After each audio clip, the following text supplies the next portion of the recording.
사실은 저도 유명한 만화가였는데 은혜가 너무 유명해지면서 지금은 은혜 엄마도 더 유명해요. 저희 집에서 지금 돈을 제일 잘 버시는 분이 정은혜 작가예요. 제가 딸카 쓰는 엄마입니다. 근데 제가 카드 가지고 장 봐가지고 오면은 은혜가 저를 무릎 부릅뜨고 쳐다봐요. 핸드폰을 다 들고 너 뭐 샀어?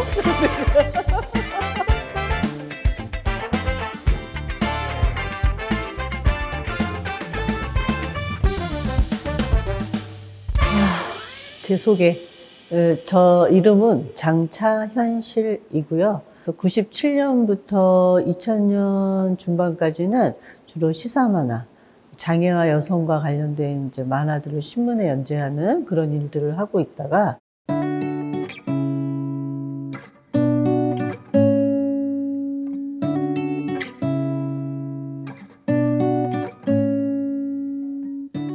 사실은 저도 유명한 만화가였는데 은혜가 너무 유명해지면서 지금 이제 은혜 씨의 엄마 장차현실로 사람들이 알고 있고 레지던시에 와선 아트 디렉터 그리고 은혜 작가 정은혜에게는 매니저 뭐 너무 다양한 삶을 살고 있어요.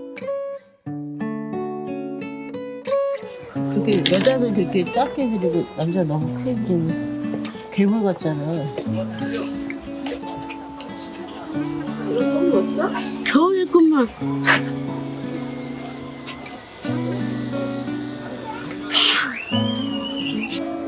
애쓰고 있어. 애쓰고 있어. 자꾸 옆에서 뭐라고 하지 마. 알았어. 예.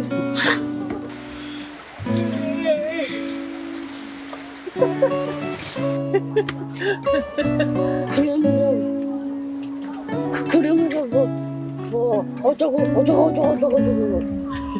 그거 아니야? 알았어. 네.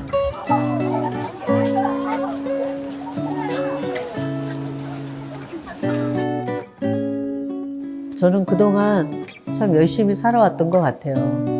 그런데 제가 눈을 감은 후에도 우리 은혜가 세상에 당당한 존재로 과연 잘 살아갈 수 있을까요?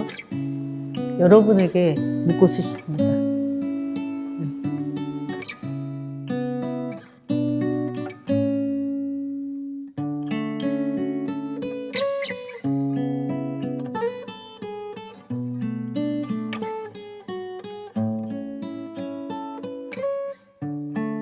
제가 그 은혜 낳을 때 나이가 26살이었어요. 그때 은혜를 제 품에 안고 장애인을 사실 태어나서 처음 봤어요.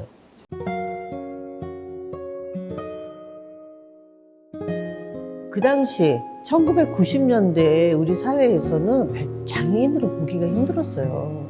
대부분 집에 가둬 있거나 시설에 있는 그런 상황이었던 거죠. 그런데 제가 낳은 아이가 다운 증후군이라는 거예요. 은혜가 3개월 정도 됐을 때 진짜 그때는 넋을 놓고 있었어요. 제 삶이 나락으로 떨어진 것 같고 죽음을 생각하고 막 이랬었어요.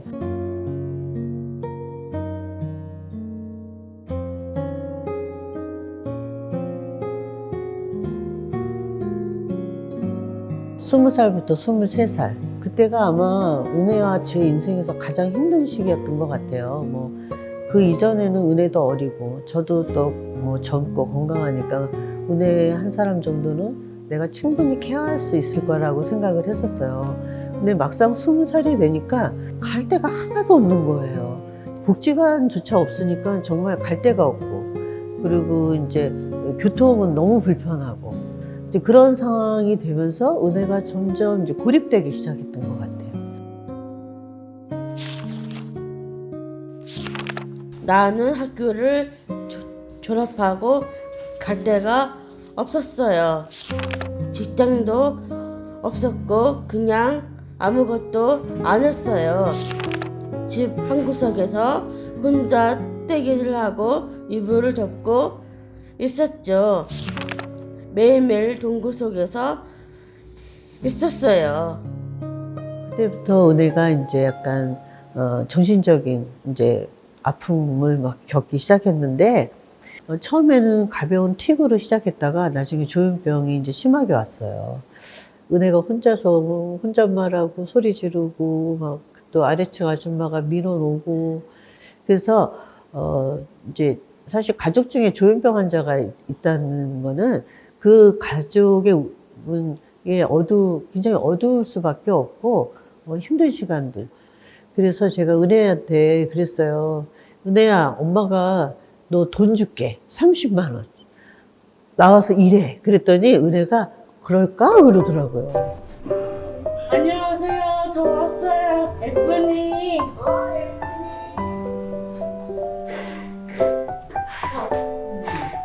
안녕하세요. 아이고, 왜 수고하나? 네.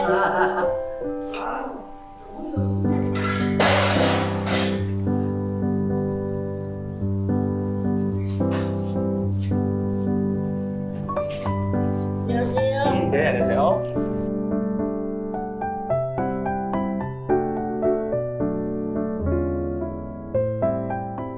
이 발달 장애가 있는 분들이요. 대부분 뭐 자폐니 다운 증후군이 이런 장애적 특성을 갖고 있다가 성인이 됐을 경우 정신병 동반이 많아요. 근데 저는 이게 너무 당연한 것 같아요. 왜냐하면 발달 장애인들이 이 관계자 욕구가 없는 게 아니에요. 끊임없이 언어 소통은 잘 안 되고 또 외모적 특징이 갖고 있어서 같이 함께 어울리기 어려운 뭐 여러 가지 문제들을 겪고 있지만 그래도 사람 속에 살고 싶어 해요. 그런데 그게 단절되면서 퇴행이 오는 거예요. 네. 그리고 우울증이 오고 그리고 조현병이 오고 이렇게 되는 거죠. 우리가 조현병은 사회적 병이라고 얘기하잖아요. 이 발달장애인 청년들에게는 바로 그 부분이 그러니까 그 부분을 어떻게 해소하느냐에 따라서 그의 삶이 얼만큼 건강하게 지탱할 수 있느냐가 결정되는 것 같아요.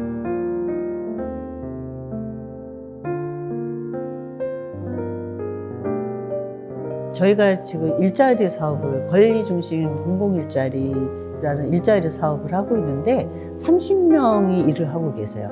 체중증 발달 장애인 분들이. 근데 그 중에서 80%가 생애 처음으로 직업을 갖는 분이에요. 나이대가 25살에서 50살까지 있으세요. 아침에 도시락 싸들고 출근하고 오후에 1시 정도 퇴근해요. 퇴근하고 나면 주간활동, 돌봄을 또 하고 6시에 집에 들어가요. 가족들이 달라져요. 엄마를 생각해 보세요. 24시간 걔를 들여다보고 있던 엄마가 9시부터 6시까지 그나마 이제 자기 시간을 갖게 되고 어떤 엄마들은 이제 직업도 갖게 되셨어요. 일도 하시고.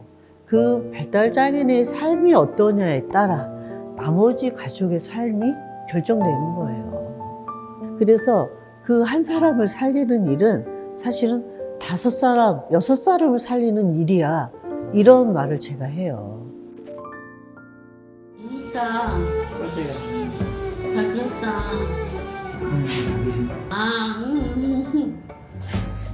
오빠가 키스를 한다면 해줄게.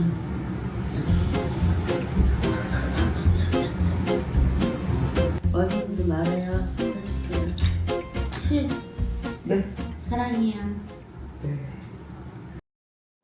이제 영남 씨는요, 지금 2월 1일 날이 딱 1년 됐다고 은혜가 얘기해서 알았어요. 저희 양평에 그 천사의 집이라는 시설에 계신 분인데 그 시설에서 3분이 오셨어요. 그래서 이제 우리 일자리에서 같이 일을 하게 된 거죠. 그때 눈이 맞은 거예요. 근데 이제 요즘에 얘기를 들어보니까 영남 씨가 이미 오기 전에 은혜 씨 그 드라마 나온 것도 보고 싶었었다고 하더라고요. 그때부터 둘이 꽁냥꽁냥 하더니 이제 어느 날 작년 가을쯤인가 그때 이제 둘 사이에서 막 결혼 얘기가 오가고 뭐 이런 거예요. 순간을 함께 나누고 더 나은 미래를 만들어갈 것을. 결혼식 그거 보니까 소감이 어때? 아름다워.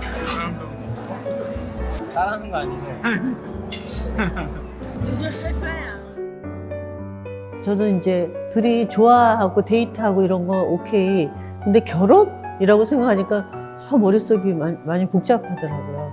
그래서 이것저것을 막 생각을 하던 중에 남편이 저한테 이런 말을 하더라고요. 영남실은 42살이고 은혜는 34살이고 이 사람들 마지막일 것 같지 않아? 그래서 어쨌든 이 세상 한 세상 태어났는데 결혼을 한번 해봐야지 라고 얘기하더라고요. 그 말이 이것저것을 걱정하는 저의 걱정들을 와르르 무너뜨렸어요. 네, 이거는 걱정보다 훨씬 상위의 것이야.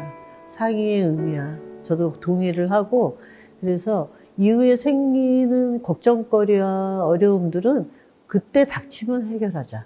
이런 생각을 했어요.